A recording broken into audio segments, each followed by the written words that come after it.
So we were discussing about how like there's some folks that are now saying like, oh, Sony had final cut, and I'm saying not according to this, and that Sony understood that they didn't have final cut. You know what I mean?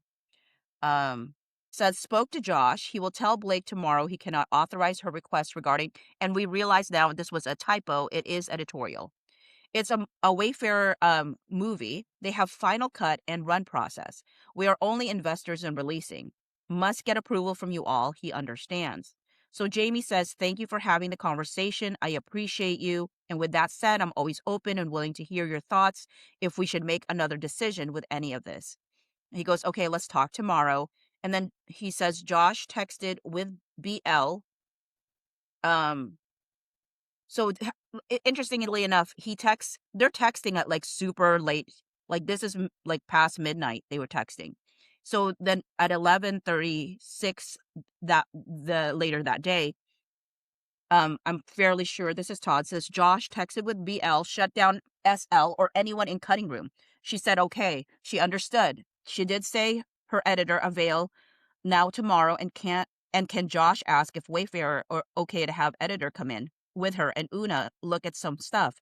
She likes Una. I think this is the editor we said okay to before and was not avail. Can I tell Josh you guys are okay with this as you were before? And I will say that I'm fairly sure I'm fairly sure that Una does not like Blake.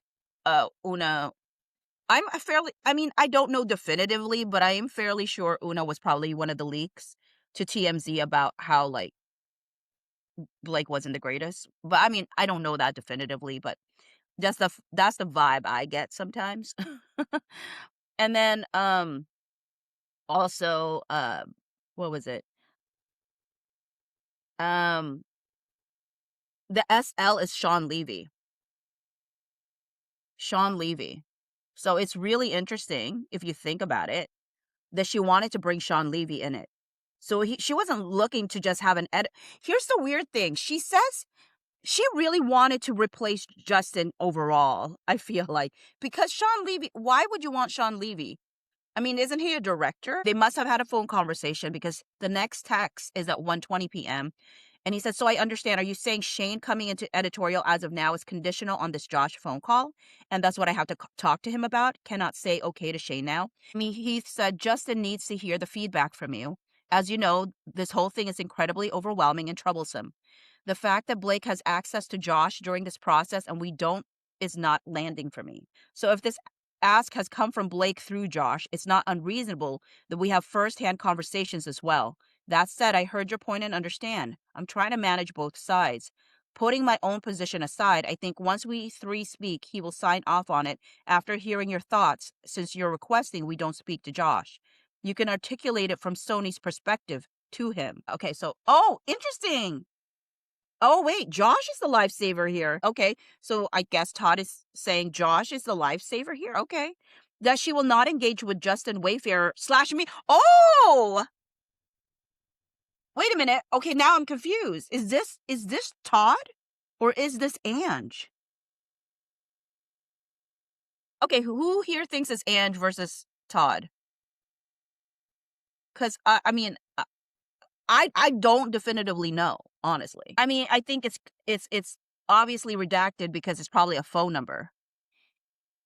Okay, Josh is the lifesaver here. That she will not engage with Justin slash Wayfarer slash me, and he inherited this, and now has to be the one to navigate her on all this. It's not his responsibility. The last thing he wants to do, but he's doing it because he thinks you have a hit movie. He does not have the bandwidth to do the same with Justin. If something specific to address, of course, he will, but the play-by-play and the what-ifs, he doesn't have the bandwidth. He's overseeing the marketing and release for 8 divisions in addition to all his corporate duties. Okay, you know what's so funny? I always thought that statement was about Todd, but this was about Josh. Because I think I've read this text before, and it was redacted, and I thought it was about Todd. But it's about Josh. Josh is the lifesaver here. So Jamey says, hi, call me. Okay. Wait a minute. So this got to be Ange. Because Jamie says, "Hi, call me ASAP, please." And then this person says, "You spoke to Todd, yes?" So it must be. It must be. Jamie said, "I did. You?" And she said, I mean, and now now I think it is probably Ange, right? But wouldn't Jamie have Ange's number already saved under her name rather than her phone number? Maybe not. I don't know. Says, "Yup." And then Jamie said, "Weird." And then every day. And then Jamie said, "Every effing day." I don't know how this got lost in translation. This one is quite baffling, honestly. I mean, I'm just trying to understand. Is Blake really that delusional? Does she actually believe that she has those extra days? Or is it just a, a ploy? Or was information not adequately given to her? Or is she just crazy and has no memory? I don't know. It's all just extremely baffling. But interesting thing with this whole thing with Jamie, like Jamie was like, "What is going on?"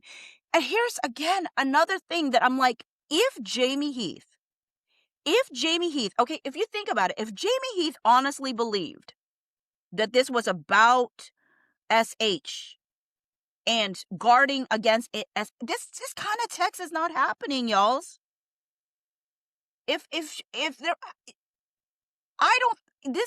There's so many things that I think that Jamie and Justin and them were all left in the dark about, of like the tactics she was using behind the scene, because this is not a person worried about getting an SH allegation put out publicly. This is a person going, "What in the freaking world is happening?